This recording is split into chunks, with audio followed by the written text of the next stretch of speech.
നരച്ചു തുടങ്ങിയ ഒരു ബ്രൗൺ ഉടുപ്പും അലക്കാത്ത ഒരു മുണ്ട് കൊടുത്തൊരു ചെറുപ്പക്കാരൻ, ഒരു അവശനായ ഒരു ചെറുപ്പക്കാരൻ അവിടെ നിൽക്കുന്നു, വെല്ലിഞ്ഞുണങ്ങിയ ഒരു ചെറുപ്പക്കാരൻ.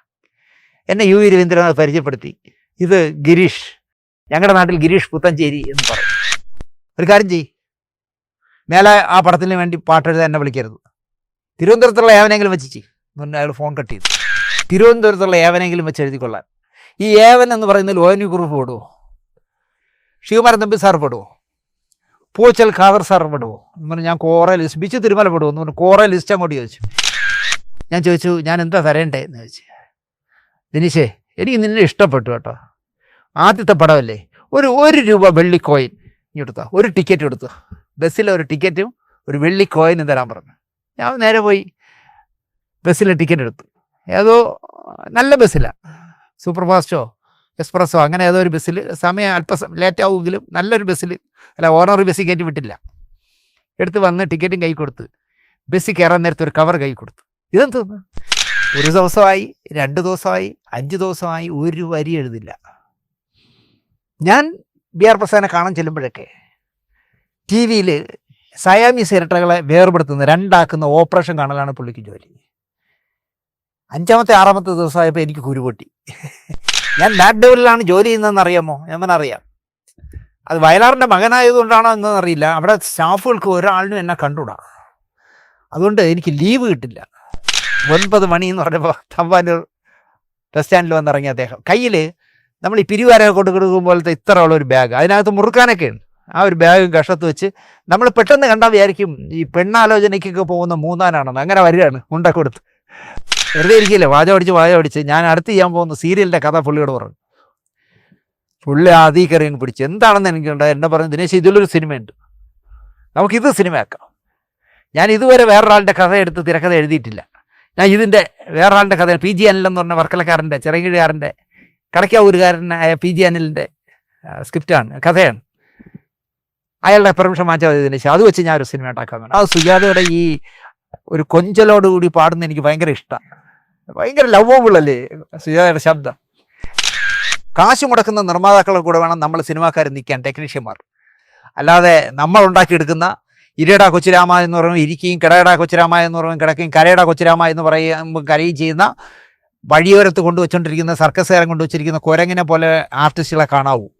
നമ്മൾ ടെക്നീഷ്യന്മാർ പൈസ മുടക്കുന്നതിൻ്റെ കൂടെ നിൽക്കുന്ന, അല്ല ആർട്ടിസ്റ്റിൻ്റെ വാലാട്ടികളാവില്ലെന്ന് ഞാൻ പ്രസംഗിച്ചു.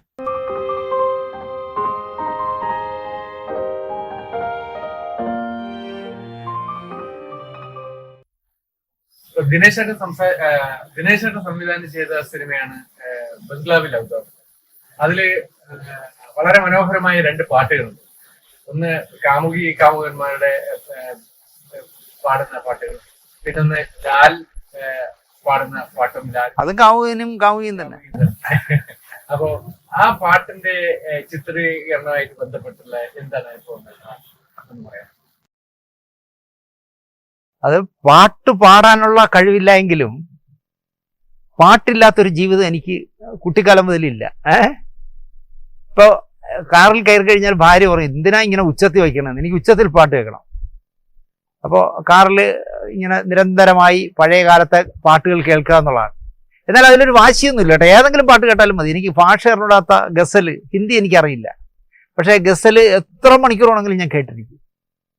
അതുപോലെ വീട്ടിൽ ചെന്നാലും FM എങ്കിലും ഉറച്ചു വയ്ക്കും. അപ്പോൾ അതിൽ ഒരുപാട് പരസ്യങ്ങൾ വരുന്നുണ്ട്. സിന്ധു പറയാറുണ്ട്, കാരണം ഇതെന്ത് ബഹളം ഈ പരസ്യം കൊണ്ട് എന്തിനാണെന്ന് കേൾക്കുക. എന്നാലും എനിക്ക് അതിനിടയിൽ കുട്ടിന് പീരിയിടുന്ന പോലെ ഇടയ്ക്കിടയ്ക്ക് ആ പാട്ട് കേട്ടില്ലെങ്കിൽ എനിക്ക് എഴുതാനോ വായിക്കാനോ പറ്റില്ല എന്നുള്ളതാണ്. പാട്ടൊരു വശത്തൂടെ കേട്ടോണ്ടിരിക്കും, ഞാൻ വായിക്കുകയും എഴുതിയൊക്കെ ചെയ്യും, ജോലിയെല്ലാം ചെയ്യും. എൻ്റെ സിനിമയിൽ നല്ല പാട്ടുണ്ടാകണം എന്ന് എനിക്ക് ആഗ്രഹം ഉണ്ടായിരുന്നു. പക്ഷേ പാട്ടത്തിൻ്റെ സ്ക്രിപ്റ്റ് എഴുതി വന്നപ്പോൾ 2 പാട്ടിനെ സ്ഥലമുള്ളൂ. അപ്പോൾ ഞാൻ ആദ്യം തന്നെ തീരുമാനിച്ചിരുന്നു, എൻ്റെ പടത്തിൻ്റെ കാര്യം പറയുമ്പോൾ സുകുമാരൻ ഷാർജയുടെ ഭാര്യയുടെ പേരിലാണ് പടം പ്രൊഡ്യൂസ് ചെയ്തത്. പക്ഷേ ഒരു കാര്യത്തിലും അദ്ദേഹം ഇടപെട്ടിട്ടില്ല എന്ന് മാത്രമല്ല, സ്വിച്ച് ഓണിന് മാത്രം ഒരു ദിവസം വന്നിട്ട് പോയ പിന്നെ ആൾ തിയേറ്ററിൽ പടം എത്തുമ്പോഴാണ് പിന്നെ വന്നത്. പ്രൊഡ്യൂസറും ഡയറക്ടറും ഞാൻ തന്നെയായിരുന്നു. കാരണം പോകാൻ നേരത്തെ എനിക്കിപ്പോഴും നല്ല ഓർമ്മയുണ്ട്, HDFCയുടെ ഒരു ചുവന്ന ബാഗിൽ ഒരു 35 ലക്ഷം രൂപ എന്നെ കയ്യിൽ ഏൽപ്പിച്ചിട്ട് പുള്ളി സ്വിച്ച് ഓൺ, KM മാണി സാറായിരുന്നു സ്വിച്ച് ഓൺ. അത് കഴിഞ്ഞ് പുള്ളി ഷാർജയ്ക്ക് പോയി. അപ്പോൾ ഒരു കാര്യത്തിലും പുള്ളി ഇടപെട്ടിരുന്നില്ല. അപ്പോൾ ഇതിൽ നല്ല പാട്ടുണ്ടാവണം. ആദ്യ പടത്തിലെ സംഗീത സംവിധായകൻ എം ജയചന്ദ്രനാകണമെന്ന് എനിക്ക് വലിയ ആഗ്രഹമായിരുന്നു. അങ്ങനെ ജയചന്ദ്രനെ എന്താ പറയുക പാട്ട് എഴുതാൻ ഏൽപ്പിച്ചു, അല്ല സംഗീതം കൊടുക്കാൻ ഏൽപ്പിച്ചു. പാട്ട് എഴുതേണ്ടത് ഗിരീഷ് പുത്തഞ്ചേരി. പുത്തഞ്ചേരി എന്ന് പറയുന്ന അത് എന്തുകൊണ്ടെന്ന് ചോദിച്ചാൽ, പുത്തഞ്ചേരി ആദ്യമായിട്ട് പാട്ടെഴുതിയ എനിക്ക് പുത്തഞ്ചേരി അന്ന് മുതൽ പരിചയമുണ്ട്. കാരണം ഞാൻ സൂര്യവനം എന്ന് പറഞ്ഞൊരു പടം, അല്ല സൂര്യവനമല്ല, ജീവിത ഒരു രാഗം എന്ന് പറഞ്ഞൊരു പടം വർക്ക് ചെയ്തിരുന്നു. UV രവീന്ദ്രനാഥ് എന്ന് പറഞ്ഞ മുഴുപ്പിലങ്ങാടുകാരനായിരുന്നു സംവിധായകൻ. ഞങ്ങൾ മദ്രാസിൽ ഡബ്ബിങ് നടന്നുകൊണ്ടിരിക്കുമ്പോൾ ഉച്ചയ്ക്ക് ബ്രേക്കിന് ഊണ് കഴിക്കാൻ പുറത്തേക്ക് ഇറങ്ങുമ്പോൾ എനിക്കിപ്പോഴും അറിയാം, നരച്ചു തുടങ്ങിയ ഒരു ബ്രൗൺ ഉടുപ്പും അലക്കാത്ത ഒരു മുണ്ട് കൊടുത്ത ഒരു ചെറുപ്പക്കാരൻ, ഒരു അവശനായ ഒരു ചെറുപ്പക്കാരൻ അവിടെ നിൽക്കും, മെലിഞ്ഞുണങ്ങിയ ഒരു ചെറുപ്പക്കാരൻ. എന്നെ UV രവീന്ദ്രനാഥ് പരിചയപ്പെടുത്തി, ഇത് ഗിരീഷ്, ഞങ്ങളുടെ നാട്ടിൽ ഗിരീഷ് പുത്തഞ്ചേരി എന്ന് പറയും. എൻ്റെ അടുത്ത പടത്തിൽ ഇദ്ദേഹമാണ് പാട്ട് എഴുതുന്നത്, എൻക്വയറി എന്നാണ് പടത്തിൻ്റെ പേര്. ഞാൻ പരിചയപ്പെട്ടു, കയ്യെ കൊടുത്തു പോയി. അന്ന് കണ്ട പുത്തഞ്ചേരി ഒരു 10 വർഷം കഴിഞ്ഞപ്പോൾ മലയാള സിനിമകളിലെ എന്താ പറയുക ഗാനരചനാ രംഗം മുഴുവൻ കൈപ്പിടിയിൽ ഒതുക്കുന്ന രീതിയിൽ നമ്മളെ കൊതിപ്പിക്കുന്ന വാക്കുകൾ കൊണ്ട് സൂര്യകിരീടം വീണുടഞ്ഞു എന്നൊക്കെ പറയണമെങ്കിൽ അപ്പോൾ ഗിരീഷ് എനിക്ക് വലിയ ഇഷ്ടമുള്ള പാട്ട് എഴുത്തുകാരനായിരുന്നു. അതുകൊണ്ട് തന്നെ നമ്മളെ പടത്തിൽ ജയചന്ദ്രൻ്റെ സംഗീതത്തിൽ ഗിരീഷ് 2 പാട്ടും എഴുതട്ടെ എന്ന് തീരുമാനിച്ചു. ജയചന്ദ്രന് സമ്മതം. ഞാൻ ആകെ ജയചന്ദ്രനോട് ഒരൊറ്റ കാര്യം പറഞ്ഞിരുന്നുള്ളൂ, ആരെ കൊണ്ട് വേണോ പഠിച്ചോ, ഒരു പാട്ട് വേണുഗോപാലിന് കൊടുക്കണം. കാരണം വേണു, ഞാൻ ആദ്യമായിട്ട് അസിസ്റ്റന്റ് ഡയറക്ടറായ ഹരികുമാർ സാറിന്റെ ഊഴം എന്ന് പറഞ്ഞ പടത്തിലെ കാണാനഴകുള്ള മാണിക്യ കുയിലേ എന്നുള്ള MK അർജുനൻ മാഷ് സംഗീതം കൊടുത്ത ONV കുറുപ്പ് സാറിന്റെ വരികൾക്ക് വേണുവാണ് പാടിയത്. അന്ന് മുതൽ എൻ്റെ സുഹൃത്താണ് വേണു. അപ്പോൾ കാണുമ്പോഴൊക്കെ വേണു പറയും, ദിനേശേ, ഞാൻ എന്നും പ്രതീക്ഷിച്ചിരിക്കും ദിനേശ് ഒരു പടം ഡയറക്റ്റ് ചെയ്യുമ്പോൾ ആദ്യത്തെ പടത്തിൽ എന്നെ കൊണ്ട് പാടിക്കണം, ഉറപ്പായിട്ടും പാടിക്കും വേണു എന്ന് ഞാൻ പറയുമായിരുന്നു. ആ വാക്ക് പാലിക്കാനുള്ളതുകൊണ്ട് ജയചന്ദ്രനോട് ഞാൻ പറഞ്ഞു. അപ്പോൾ ജയചന്ദ്രനും വേണുവിനെ ഭയങ്കര ഇഷ്ടമാണ്. പക്ഷേ കാര്യത്തോട് അടുക്കുമ്പോൾ ഒരു ജനുവരി മാസത്തിൽ 1-ാം തീയതിയാണ് പാട്ട് കമ്പോസിങ് വെച്ചത്. ഒരു 27-28 ആകുമ്പോൾ ജയചന്ദ്രൻ എന്നെ വിളിച്ചിട്ട് പറയുന്നു, അമ്മ ക്രിട്ടിക്കൽ സ്റ്റേജിലാണ്, ക്യാൻസർ ആയിരുന്നു, അമ്മയുടെ പെറ്റാണ് ജയചന്ദ്രൻ, അമ്മ ക്രിട്ടിക്കൽ സ്റ്റേജിലാണ്, ഒന്നും പറയാൻ വയ്യാത്ത അവസ്ഥയാണ്. ഈ അവസ്ഥയിൽ ഇരുന്നുകൊണ്ട് എനിക്ക് പാട്ട് കമ്പോസ് ചെയ്യാൻ പറ്റില്ല ദിനേശ് ചേട്ടാ, നമുക്കൊരു 10 ദിവസം തള്ളി വയ്ക്കാൻ വന്നിട്ട്. അവന് 10 തന്നെ 1 മാസം തള്ളി വയ്ക്കും. ഞാനപ്പോൾ തന്നെ എൻ്റെ പ്രൊഡക്ഷൻ എക്സിക്യൂട്ടീവ് ചന്ദ്രൻ പനങ്കോടനെ വിളിച്ചിട്ട് പറഞ്ഞു, 31-ാം തീയതി ഗിരീഷ് കയറണ്ട, ട്രെയിനിൽ കയറണ്ട എന്ന് വിളിച്ച് പറയാൻ പറഞ്ഞു. ഇങ്ങനെ കുട്ടൻ്റെ അമ്മയ്ക്ക് സീരിയസ് ആണ്, അത് കഴിയട്ടെ. രാവിലെ വിളിച്ച് പറഞ്ഞപ്പോൾ എന്ത് വരുന്നുണ്ടല്ലോ, എനിക്ക് തോന്നുന്നു ഗിരീഷ് രാവിലെ തന്നെ അടി തുടങ്ങിയെന്ന് തോന്നുന്നു. ചന്ദ്രൻ പനങ്കോട് വിളിച്ചോടെ തന്നെ ഗിരീഷ് കയറി ചൂടായി. നീയൊക്കെ പറയുമ്പം കയറി വരാനും നീയൊക്കെ പറയുമ്പോൾ തിരിച്ചു പോകാനും ഞാനാര് എന്ന് കേട്ടു. അപ്പോൾ അയാൾ പറഞ്ഞ, അല്ല, ഈ മ്യൂസിക് ഡയറക്ടറുടെ അമ്മയ്ക്ക് ഇങ്ങനെ സീരിയസ് ആയിരിക്കുമ്പോൾ പുള്ളി കമ്പോസ് ചെയ്യാൻ പറ്റില്ല, അതൊന്നും എനിക്കറിയേണ്ട കാര്യമൊന്നുമില്ല. പനങ്ങോടൻ വന്ന് എന്നോട് പറഞ്ഞു, എൻ്റെ സ്വഭാവം അറിയാമല്ലോ, അങ്ങനെ പറഞ്ഞു വന്നിട്ട്. അങ്ങനെ പറഞ്ഞു. ഞാൻ ഗിരീഷിനെ വിളിച്ചു. അയാൾ ചന്ദ്രൻ പനങ്ങോടനോട് പറഞ്ഞ ഭാഷയിലേ അല്ല, എന്നോട് വളരെ സോഫ്റ്റ് ആയിട്ട്, ദിനേശി ഡേറ്റ് മാറിയല്ലേ? ഞാൻ പറഞ്ഞു ഡേറ്റ് മാറി, ഇനി എന്നായിരിക്കും? ഞാൻ പറഞ്ഞു അത് പറയാനല്ല ഞാൻ വിളിച്ചത്. നിങ്ങൾ ഒരു അമ്മ ക്രിട്ടിക്കൽ സ്റ്റേജിൽ കിടക്കുമ്പോൾ ഒരു സംഗീത സംവിധായകൻ ഇറച്ചി വിട്ടല്ലല്ലോ സംഗീതം കൊടുക്കുക എന്ന് പറഞ്ഞാൽ അയാൾ എങ്ങനെ കമ്പോസ് ചെയ്യും? അത് വിളിച്ച് പറഞ്ഞപ്പോൾ നിങ്ങൾ ചന്ദ്രൻ പനങ്ങോട്ടിനോട് പറഞ്ഞു എന്ന് പറഞ്ഞു കേട്ടു, തിരുവനന്തപുരത്തുള്ള ഏവനെങ്കിലും വെച്ച് എഴുതിക്കൊള്ളാൻ. ഈ ഏവൻ എന്ന് പറയുന്നതിൽ ONV കുറുപ്പ് പെടുവോ? ശിവകുമാരൻ തമ്പി സാർ പെടുവോ? പൂച്ചൽ ഖാദർ സാർ പെടുവോ? എന്ന് പറഞ്ഞു. ഞാൻ കോറേ ലിസ്റ്റ്, ബിച്ചു തിരുമല പെടുവോ എന്ന് പറഞ്ഞു. കോറേ ലിസ്റ്റ് അങ്ങോട്ട് ചോദിച്ചു. ഏവനെയാ നീ പറഞ്ഞേ?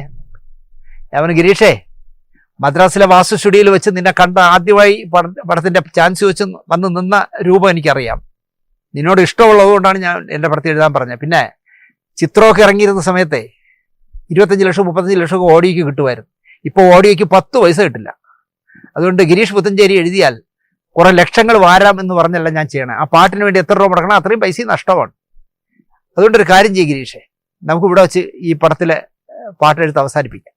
നീ ഒരൊറ്റ കാര്യം മനസ്സിലാക്കണം, വിദ്യയുടെ മൂർത്തരൂപിയായ സരസ്വതി ഇരിക്കുന്നത് താമരയുടെ പുറത്താണ്. അത് ബുദ്ധിയുള്ളവർ വരച്ചപ്പോൾ താമര വെള്ളത്തിൽ നിൽക്കുന്നതാണ്, ആ തണ്ടിൽ മുഴുവൻ വെള്ളമാണ്. അല്പം ബലം കൊടുത്താൽ ആ തണ്ട് ഒടിഞ്ഞു പോകും. ഓർക്കുക, ഇനിയുള്ള കാലത്ത് ഗിരീഷ് അത് ഓർക്കണം കേട്ടോ. അതുകൊണ്ട് അല്ല, ഞാൻ പറയട്ടെ, ഞാൻ ഒരു പുല്ലും പറയണ്ട, അതുകൊണ്ട് ഞാൻ പോണം കെട്ടി. ഞാൻ ജയചന്ദ്രനെ വിളിച്ച് കാര്യം പറഞ്ഞു, കുട്ടാ ഇങ്ങനെയാണ്, അയാൾ ഇങ്ങനെയൊക്കെ സംസാരിച്ചു ചേട്ടാ, ഇപ്പൊ ഈ അടുത്ത കാലത്ത് അങ്ങനെയൊക്കെയാണ് പുള്ളി പറയണേ, ഇനി ആര് ചേട്ടാ പകരം? ഞാൻ പറഞ്ഞു, എനിക്ക് അടുത്തൊരു സുഹൃത്തുണ്ട് കേട്ടോ, BR പ്രസാദ്. പ്രസാദിനെ കൊണ്ടെഴുതിക്കാം. ഞാൻ പ്രസാദിനെ വിളിച്ചു. പ്രസാദ് വന്നു. തമ്പുരു ഇന്റർനാഷണലിൽ റൂം എടുത്ത് കൊടുത്തു. കാര്യങ്ങളെല്ലാം പറഞ്ഞു. അപ്പോൾ രഘുചേട്ടൻ എൻ്റെ കൂടെ ഉണ്ട്, രഘുനാഥ് പലേരി കൂടെ ഉണ്ട്, സ്ക്രിപ്റ്റ് റൈറ്റർ. വളരെ വിശദമായി 2 പാട്ടിൻ്റെ സീക്വൻസ് ഒക്കെ പറഞ്ഞു കൊടുത്തു. ഒരു 2-3 ദിവസം കഴിഞ്ഞപ്പോൾ പറഞ്ഞു കൊടുത്തിട്ട് ഞങ്ങൾ ജയചന്ദ്രൻ്റെ വീട്ടിൽ പോയി. 3 പേരും കൂടി ചെന്ന് ജയചന്ദ്രനായിട്ട് കുറേ നേരം സംസാരിച്ചു. അപ്പോൾ 2 പടത്തിൻ്റെയും ഡമ്മിയിട്ട ട്രാക്കാണ് ജയചന്ദ്രൻ കൊടുത്തത്. ചുമ്മാ വാക്കുകൾ പറക്കിയിട്ടിട്ട്. അതിൽ ആദ്യത്തെ പാട്ടിന് വെറുതെ ജയചന്ദ്രൻ ചന്ദ്ര ചന്ദ്ര മാനത്തെ ചന്ദ്ര എന്ന് സ്വയം തോന്നുന്ന പോലെയൊക്കെ എഴുതി വെച്ചിട്ടുണ്ട്. ഇതുപോലത്തെ ഒരു പാട്ടാണ്, ഫോക്ക് പോലെ ഇരിക്കണം എന്ന്. ഇവിടെ വന്ന് തമ്പുരിലൊന്ന് എഴുതി. PR പ്രസാദ് എന്ത് ചോദിച്ചാൽ ആ തമ്പുരാ മാനത്തെ തമ്പുരാ എന്നുള്ള ഇട്ട് തന്നെ ബാക്കി എഴുതി. അവിടെ കൊണ്ടുവന്നപ്പോൾ ജയചന്ദ്രൻ പറഞ്ഞു, അത് ശരി, ഞാൻ ചുമ്മാ ഡമ്മി ഇട്ടതിനെ നിങ്ങൾ പാട്ടാക്കിയതാണ്, അത് ഉള്ള രസമുണ്ട്, അതുകൊണ്ടാണ് ആക്കിയെന്ന്. ആ പാട്ട് ഓക്കെ. മീറ്ററൊക്കെ നോക്കിയപ്പോൾ ട്രാക്ക് എല്ലാം കറക്റ്റാണ്. അടുത്ത പാട്ട് അതിലെ നായികയായ ഭാവനി, നായകനായ സാജു സൂര്യയുടെയും ഒരു പ്രണയഗാനമാണ്. ഞാൻ സിറ്റുവേഷനൊക്കെ പറഞ്ഞു കൊടുത്തു. പ്രസാദ് എഴുതാനിരുന്നു. 1 ദിവസമായി, 2 ദിവസമായി, 5 ദിവസമായി, ഒരു വരി എഴുതില്ല. ഞാൻ PR പ്രസാദിനെ കാണാൻ ചെല്ലുമ്പോഴൊക്കെ TV-യിൽ സയാമീസ് ഇരട്ടകളെ വേർപെടുത്തുന്ന 2 ആക്കുന്ന ഓപ്പറേഷൻ കാണലാണ് പുള്ളിക്ക് ജോലി. 5-ാമത്തെ 6-ാമത്തെ ദിവസമായപ്പോൾ എനിക്ക് കുരുപൊട്ടി. ഞാൻ രഘുചേട്ടനോട് പറഞ്ഞു, രഘുചേട്ടാ ഇത് നടക്കുന്നില്ല, 6 ദിവസമായിട്ട് അയാൾ ഒരു വരി എഴുതിയിട്ടില്ല. എനിക്ക് തോന്നി, ദിനേശേ അയാൾ എപ്പോഴും ഇങ്ങനെ TV കണ്ടോണ്ടിരിക്കും, എന്തെങ്കിലും പറഞ്ഞ് ഒഴിവാക്കും. ഞാൻ നേരെ PR പ്രസാദിൻ്റെ അടുത്ത് നിന്നു. പിന്നെ നമ്മളൊരു പുതിയ തീരുമാനം, ഈ ഒരു പാട്ടേ റെക്കോർഡ് ചെയ്യുന്നുള്ളൂ. ജയചന്ദ്രൻ വിദേശയാത്ര എന്തോ പോയിട്ട് വന്നിട്ട് 2ാമത്തെ പാട്ട് ഇരിക്കാമെന്നാണ് പറയുന്നത്. അപ്പോൾ BR ഒരു കാര്യം ചെയ്യും, വീട്ടിൽ പോയിട്ട് ഞാൻ വിളിക്കുമ്പോൾ വന്നാൽ മതി. അപ്പോൾ സിനിമാക്കാരുടെ സ്വഭാവം അറിയാമല്ലോ, അവന് മനസ്സിലായി ഞാനിത് പറ്റിക്കുകയാണെന്ന്. അപ്പോൾ എൻ്റെ പ്രതിഫലം ഞാൻ ചോദിച്ചോ, എന്താണ് നിങ്ങളുടെ പ്രതിഫലം? എനിക്ക് ഒരു പാട്ടിന് 15,000 രൂപ. ഞാൻ ഞെട്ടി. കാരണം അന്ന് കുറുപ്പ് സാർ വാങ്ങിക്കുന്ന 5,000 രൂപ. ഞാൻ കേട്ട് 15,000 രൂപയെ. എൻ്റെ റേറ്റ് 15,000 രൂപ. ഞാൻ പറഞ്ഞു, ഞാൻ ഇപ്പോൾ ചെയ്ത സീരിയലിന് പോലും 5,000 രൂപയാണ് കുറുപ്പ് സാറിന് കൊടുത്തത്. അത് കുറുപ്പ് സാർ 5,000 വാങ്ങിയായിരിക്കും, എനിക്ക് 15,000. ഞാൻ ഒന്നും മടിക്കാതെ 15,000 രൂപ എടുത്തു. നിങ്ങൾക്ക് ആലപ്പുഴ പോകാൻ എത്ര രൂപ വേണമെന്ന് കേട്ടു, തന്നാൽ മതി എന്ന്. 2,000 രൂപ അതും കൊടുത്തു. വർഷങ്ങൾക്ക് മുമ്പുള്ള കഥകൾ പറയാം. ഞാൻ യാത്ര പിടിയിട്ട് 2,000 രൂപ കൊടുത്ത് ഡിസ്പോസ് ചെയ്തു. വീണ്ടും ജയചന്ദ്രനെ വിളിച്ചു. ഞാൻ പറഞ്ഞു, കുട്ടാ BR പ്രസാദ് 2ാമത്തെ പാട്ട് എഴുതാതെ പറഞ്ഞു വിട്ടു കേട്ടോ. അല്ല, അതങ്ങനെ സംഭവിക്കുള്ളത് എനിക്കറിയാം എന്ന് പറഞ്ഞു. ഇനി ആര് കേട്ടാ? ഇനി എനിക്ക് ഒരാളെ വീണ്ടും എൻ്റെ മനസ്സിലുണ്ട്. ആര് എന്ന് ചോദിച്ചു. ഞാൻ പറഞ്ഞു, വയലാർ ശരത്ചന്ദ്രവർമ്മ. അയ്യോ, നല്ല ചോയ്സാണ് ചേട്ടാ. ഞാൻ നേരെ വയലാറിനെ വിളിച്ചു. വയലാറിനെ വിളിച്ചപ്പോൾ എൻ്റെ പറഞ്ഞു, ഞാൻ മാക്ഡവലിലാണ് ജോലി ചെയ്യുന്നതെന്ന് അറിയാമോ? ഞാൻ പറഞ്ഞു, അറിയാം. അത് വയലാറിൻ്റെ മകനായതുകൊണ്ടാണോ എന്നൊന്നും അറിയില്ല. അവിടെ സ്റ്റാഫുകൾക്ക് ഒരാളിനും എന്നെ കണ്ടുകൂടാ, അതുകൊണ്ട് എനിക്ക് ലീവ് കിട്ടില്ല. ഞാൻ ശനിയാഴ്ച രാവിലെ വരാം, എന്നെ ഞായറാഴ്ച വൈകുന്നേരം തിരിച്ചു വിടണം. ഞാൻ പറഞ്ഞു, നിങ്ങൾ ശനിയാഴ്ച തന്നെ പൊയ്ക്കോ, എഴുതി തന്നാൽ മതി, അത് നിങ്ങൾ എപ്പോൾ എഴുതി തരുമോ അപ്പോൾ പോവാം. അപ്പം ഞാൻ ശനിയാഴ്ച രാവിലെ 9 മണിയാകുമ്പോൾ തമ്പാനൂരെത്താം. ഒരു മടിയും ഇല്ലാതെ ട്രാൻസ്പോർട്ട് ബസ്സിൽ കയറി 9 മണി എന്ന് പറഞ്ഞപ്പോൾ തമ്പാനൂർ ബസ് സ്റ്റാൻഡിൽ വന്നിറങ്ങിയ അദ്ദേഹം കയ്യിൽ നമ്മൾ ഈ പിരിവാരൊക്കെ കൊണ്ട് കൊടുക്കുമ്പോഴത്തെ ഇത്ര ഉള്ള ഒരു ബാഗ്, അതിനകത്ത് മുറുക്കാനൊക്കെയാണ്. ആ ഒരു ബാഗ് കഷത്ത് വെച്ച് നമ്മൾ പെട്ടെന്ന് കണ്ടാൽ വിചാരിക്കും ഈ പെണ്ണാലോചനയ്ക്കൊക്കെ പോകുന്ന മൂന്നാനാണെന്ന്. അങ്ങനെ വരികയാണ് മുണ്ട കൊടുത്ത്. അപ്പം ഞാനും മുണ്ടാണല്ലോ. എൻ്റെ ആക്റ്റീവ സ്കൂട്ടറിൻ്റെ പുറകെ കയറ്റി ഞാൻ നേരെ തമ്പുരു കൊണ്ടുപോയി രഘുചേട്ടനെ പരിചയപ്പെടുത്തി. അവിടുന്ന് ഞങ്ങൾ 3 പേരും കൂടി ജയചന്ദ്രൻ്റെ വീട്ടിൽ പോയി. സിറ്റുവേഷനൊക്കെ പറഞ്ഞ് ആ ട്രാക്ക് എടുത്ത് കൈ കൊടുത്തു. തിരിച്ചു വന്ന് തമ്പുരുവിൽ വന്ന് ഒരു ചായയൊക്കെ കുടിച്ച് ഞാനൊന്ന് നോക്കട്ടെ എന്ന് പറഞ്ഞ് ഒരു റൂം അവളെ ഇട്ടിട്ടുണ്ട്, പ്രസാദ് താമസിച്ചിരുന്ന റൂം. അകത്തേക്ക് കയറ്റി വിട്ടു. ഞാൻ ഒരു അതിശയോക്തി ഇല്ലാതെ പറയാണ് ജിതേഷേ, ഒരു 15 മിനിറ്റ് എടുത്ത് കാണില്ല. ഞാൻ വെറുതെ ഒന്ന് എഴുതി നോക്കി കേട്ടോ എന്ന് പറഞ്ഞൊരു വരി കൊണ്ട് ഇങ്ങനെ തന്നു. വായിച്ചു നോക്കിയപ്പോൾ വയലാർ രാമവർമ്മ സാറിൻ്റെ മകൻ തന്നെയാണ് ശരത്തെന്ന് എനിക്ക് തോന്നി. കാരണം ഇത്ര മനോഹരമായ വരികളെന്നത്. മിഴികളിൽ മിഴികളിൽ എന്നുള്ള ആ പാട്ട് രഘുചേട്ടന് വായിക്കാൻ കൊടുത്തു. രഘുചേട്ടന് ഹാപ്പി. ഞങ്ങൾ 3 പേരുടെ വീണ്ടും ജയചന്ദ്രനെ കാണുന്നു. ജയചന്ദ്രന് ഞെട്ടി. അയ്യോ, കറക്റ്റ് മീറ്റർ, ഓക്കെ എന്ന് പറഞ്ഞു. തിരിച്ചു വന്ന് ഊണ് കഴിച്ചു. ഞാൻ എന്തായാലും ഇനി വൈകുന്നേരം പോകുന്നുള്ളൂ ദിനേശേ, അല്പം ഉറങ്ങട്ടെ എന്നിട്ട് പുള്ളി അവിടെ കിടന്നുറങ്ങി. ഞാൻ രഘുചേട്ടന് അടുത്ത റൂമിൽ കിടന്നുറങ്ങി. വൈകുന്നേരം ഒരു 7 മണിയായപ്പോൾ പോവാമോ എന്നിട്ട് ഞാൻ പോവാം. ഇതുപോലെ തന്നെ ആക്റ്റീവ് വണ്ടിയിൽ പിറകെടുത്തിരുത്തി തമ്പാറ്റ് കൂട്ടിയപ്പോൾ ഞാൻ ചോദിച്ചു, ബസ് സ്റ്റാൻഡിൽ ചെന്നിട്ട് ഞാൻ ചോദിച്ചു, ഞാൻ കള്ളമാണോ പറയുന്നതെന്ന് ജിതേഷ് എവിടെയെങ്കിലും വെച്ച് വയലാർ ശരചന്ദ്രൻ ഓർമ്മയെ കാണുമ്പോൾ ചോദിച്ചു നോക്കണം. ബാക്കി ഗിരീഷും മറ്റേ ഇയാളും ഇല്ലല്ലോ, വി ആർ പ്രസാദും ഇല്ല. ഞാൻ ചോദിച്ചു, ഞാൻ എന്താ തരേണ്ടേ എന്ന് ചോദിച്ചു. ദിനേശേ, എനിക്ക് നിന്നെ ഇഷ്ടപ്പെട്ടു കേട്ടോ, ആദ്യത്തെ പടമല്ലേ, ഒരു രൂപ വെള്ളി കോയിൻ എടുത്താ, ഒരു ടിക്കറ്റ് എടുക്കുക, ബസ്സിലെ ഒരു ടിക്കറ്റും ഒരു വെള്ളി കോയിനും തരാൻ പറഞ്ഞു. ഞാൻ നേരെ പോയി ബസ്സിലെ ടിക്കറ്റ് എടുത്തു. ഏതോ നല്ല ബസ്സിലാണ്, സൂപ്പർ ഫാസ്റ്റോ എക്സ്പ്രസ്സോ അങ്ങനെ ഏതോ ഒരു ബസ്സിൽ, സമയം അല്പം ലേറ്റ് ആവുമെങ്കിലും നല്ലൊരു ബസ്സിൽ, അല്ല ഓണറി ബസ്സിൽ കയറ്റി വിട്ടില്ല. എടുത്ത് വന്ന് ടിക്കറ്റും കൈ കൊടുത്ത് ബസ്സിൽ കയറാൻ നേരത്തെ ഒരു കവർ കൈ കൊടുത്തു. ഇതെന്തോന്ന്, വെള്ളി കോയിൻ വരെ ഇതിരിക്കട്ടെ.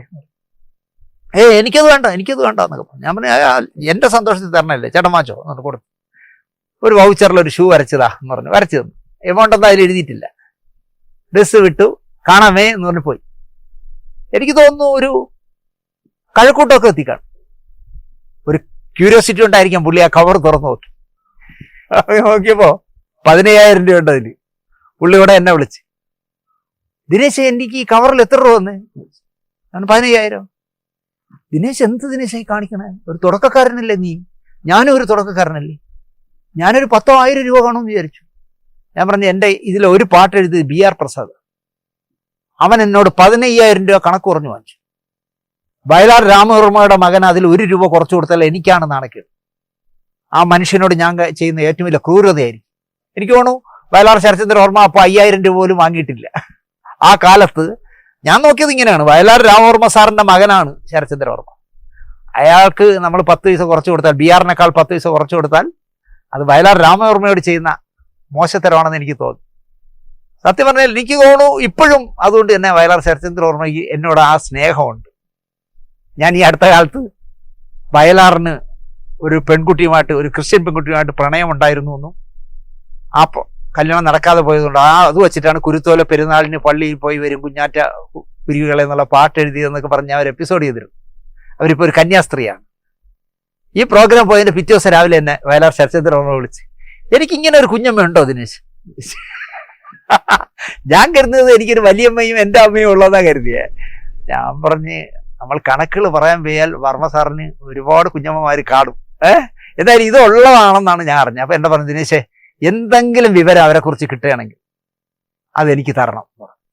പക്ഷെ ഞാൻ അന്വേഷിച്ചിട്ടൊന്നും കണ്ടുപിടിക്കാൻ പറ്റിയില്ല. ഞാൻ വെറുതെ പറഞ്ഞല്ല, ഒരു അനശ്വരമായ ഒരു പ്രണയം ഉണ്ടായിരുന്നു. ആ ബന്ധം ഇപ്പോഴും വയലാർ ശരചന്ദ്രൻ ഓർമ്മയും ഞാനുമായിട്ട് നിൽക്കുന്നു എന്ന് ഞാൻ വിശ്വസിക്കുന്നു. കാരണം നമ്മുടെ പ്രമോദ് പയ്യന്നൂർ വയലാറിന്റെ മുഖ്യ കഥാപാത്രമാക്കി ഒരു സിനിമ എടുക്കാൻ തീരുമാനിച്ചു. അതിന്റെ സ്ക്രിപ്റ്റ് വർക്ക് കാര്യങ്ങൾ നടക്കുന്നു. അതിന്റെ പ്രൊഡ്യൂസർ എനിക്ക് വേണ്ടപ്പെട്ട ഒരാളാണ്. അപ്പൊ അവരെന്തോ വർത്തമാനം പറയുന്നതിനിടയിൽ ഇതിൽ ദിനേശിന്റെ പേര് അവിടെ കടന്നു വന്നു. ശരചന്ദ്രൻ ഓർമ്മ എന്നെ വിളിച്ചിട്ട് പറഞ്ഞു, ദിനേശ് ഞാൻ ആ സ്ക്രിപ്റ്റ് വായിക്കാൻ തിരുവനന്തപുരത്ത് വരുമ്പോൾ ആവശ്യം നീ എൻ്റെ കൂടെ ഉണ്ടാവണം, കാരണം അച്ഛനൊരു കുഞ്ഞമ്മ ഉണ്ടെന്ന് പറഞ്ഞ ആളാണ് നീ, അതുകൊണ്ട് ഈ തിരക്കഥ വായിക്കുമ്പോൾ നീയും കൂടെ എൻ്റെ ഉണ്ടാവണം എന്ന് പറഞ്ഞു. പക്ഷെ എന്തുകൊണ്ട് ആ പ്രോജക്റ്റ് നീണ്ടുപോയി. മനോഹരമായ പാട്ടായിരുന്നു വേണുഗോപാലൻ സുജാതി പാടിയ. ആ സുജാതയുടെ ഈ ഒരു കൊഞ്ചലോടുകൂടി പാടുന്ന എനിക്ക് ഭയങ്കര ഇഷ്ടമാണ്. ഭയങ്കര ലവബിൾ അല്ലേ സുജാതയുടെ ശബ്ദം. അതുപോലെ ആർദ്രമായ വേണുവിൻ്റെ ശബ്ദം കൂടെ ആയതുകൊണ്ടാണ് ആ പ്രണയഗാനം മനോഹരമായത്. ഞാൻ മോശമല്ലാതെ ചിത്രീകരിച്ചു എന്നാണ് എൻ്റെ വിശ്വാസം. കുതിരയും ഒക്കെ വെച്ച് വാഗമണിലെ നല്ല രസമായിട്ട് ചിത്രീകരിച്ചു എന്നാണ് എൻ്റെ വിശ്വാസം. അതാണ് എൻ്റെ പാഠത്തിലെ പാട്ടിനെ കുറിച്ച് ചോദിച്ചാൽ എനിക്ക് പറയാൻ.